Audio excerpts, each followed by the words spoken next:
Moć i život. Ljudsko biće ne može da zamisli nepostojanje. Možemo da zamislimo da naše telo nije živo, ali jednostavno ne možemo da zamislimo nepostojanje. Šta mislite, zašto je to tako? Da li mislite da je to slučajnost prirode? Ne možete da zamislite da ne postojite zato što vam je jednostavno nemoguće da ne postojite. Ako nešto možete da zamislite, možete to i da stvorite.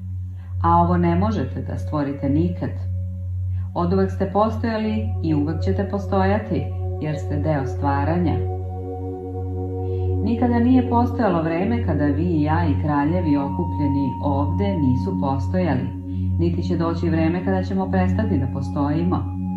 Kao što ista osoba nastanjuje telo u detinjstvu, mladosti i starosti, tako i u vreme smrti dobija drugo telo. Ove promene ne